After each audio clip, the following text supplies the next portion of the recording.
OK, let's delve deeper into this story now with independent journalist Jason Michael. Thank you for joining us on the programme. Do you think the Ukrainian claim about Russian torture victims would have been taken seriously if it wasn't for the revelation from German media?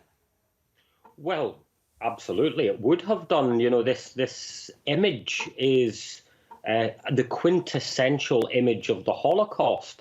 The narrative of genocide is one that the Ukrainian government has been keen to press since the early weeks of this war.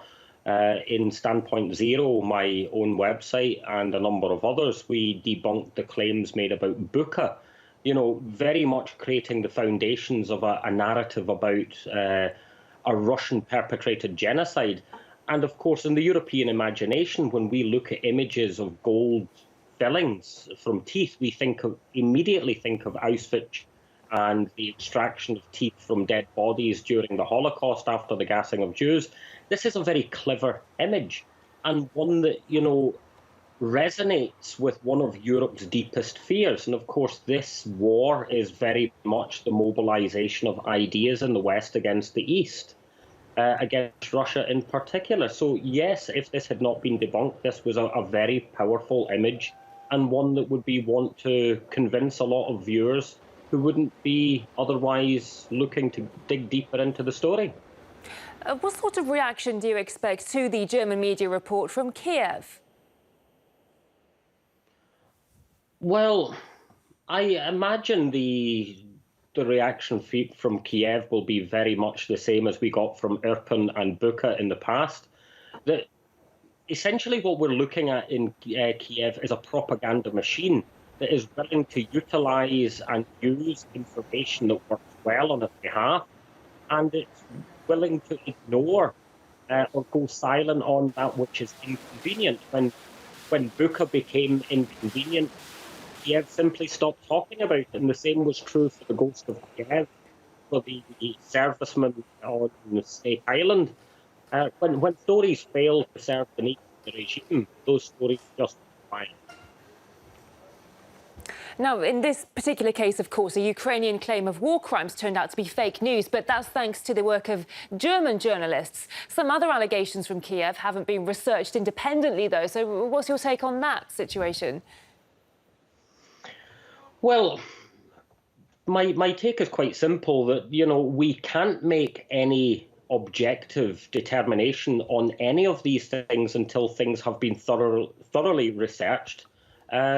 Just because certain things have been proven to be disinformation or fake news doesn't mean that everything is. This is an active war situation, and in war, it's very difficult to see past the fog.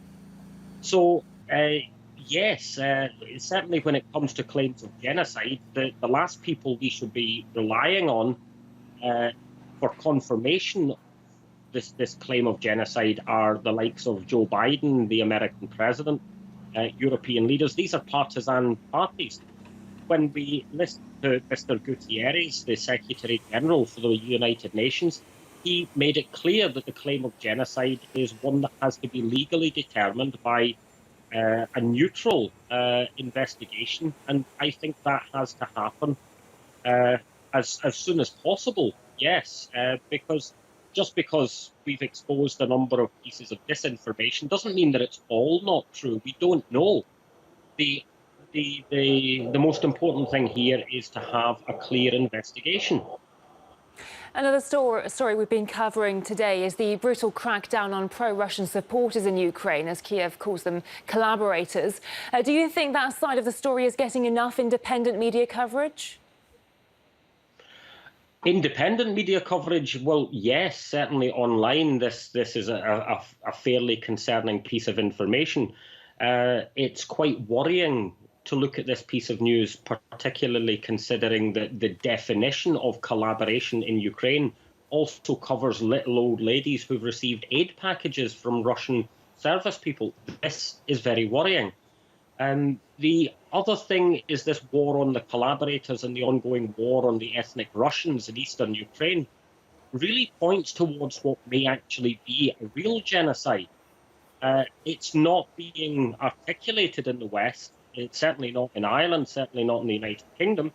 that the war of the Ukrainian regime against Russians in eastern Ukraine has been ongoing since the massacre at Odessa in 2014. And yet we're having all of these sort of haphazard attempts to create a narrative of a genocide by Russia against the Ukrainians, which certainly isn't being supported anywhere. The mainstream view in Western nations is that Ukraine is a democratic country, of course, fighting against an authoritarian state. But does that mean that any atrocities or war crimes committed on Ukraine's part are just going to be ignored?